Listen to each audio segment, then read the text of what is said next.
तो गाइज अब हम चिड़ा चिड़ी की कहानी सुनते हैं, क्योंकि घर बनने के बाद में चिड़ा चिड़ी की कहानी सुनी जाती है।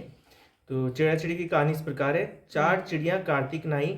एक ने कपड़ों का दान किया, दूसरी ने मूंग भात, तीसरी ने फलों का, चौथी ने सोने चांदी का दान दिया। कार्तिक स्नान पूरा होने पर चारों चिड़िया मर गई। उन चारों ने एक राजा के यहाँ चार लड़कियों का जन्म लिया। जिसने कपड़े दान किए वह नित्य नई नई साड़ी पहने।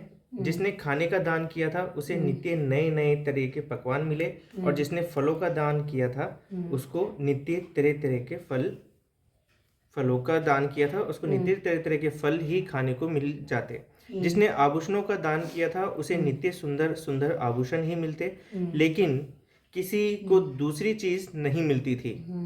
वे बड़ी परेशान थी। वे पंडित के पास गई। पंडित बोला, तुम पिछले जन्म में चारों चिड़िया थी और तुम चारों कार्तिक नहाई, सो वाके पुण्य के प्रभाव से तुमने राजा के यहाँ जन्म तो लिया, लेकिन तुमने किसी ने कपड़ा, किसी ने सोना चांदी और कोई ने फल का दान किया और किसी ने खाने का दान किया था।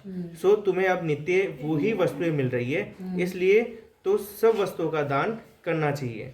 तो हमें इस कहानी से यही सीख मिलती है कि हमें अगर दान पुण्य अगर करना चाहिए तो ये नहीं है कि हम लोग सिर्फ कपड़े का ही दान करें या फिर हम खाने का ही दान करें, क्योंकि हम जो इस जन्म में अगर कुछ भी दान करते हैं, कुछ भी अगर हम बांटते हैं ना, तो हमें आने वाले समय में हमारे जो भविष्य के अंदर चीज़ें होगी, जो हमारा पुनर्जन्म होगा या फिर कुछ भी होता है, उसमें हम वही चीज़ें मिलती है जो हम लोग दान करते हैं। तो इसी वजह से हमें अपने पांचों उंगलियों से हर तरह का दान करना चाहिए। खाने का भी करना चाहिए, कपड़े का भी करना चाहिए, पहनने का भी करना चाहिए, और तो और पैसे का करना चाहिए, पानी का भी दान करना चाहिए। पानी का दान होता है कि हमें प्याव खुलवाना चाहिए। अगर प्याव खुली हुई है तो वहाँ पर जल वगैरह भर करके वहाँ रखना चाहिए, जिससे कि लोग जो प्यास से होते हैं वहाँ से पानी पीते हैं, वो उनकी प्यास की तृप्ति हो सके। कहते को सुनते को और हुकारे भरते हुए को सबको फल मिले।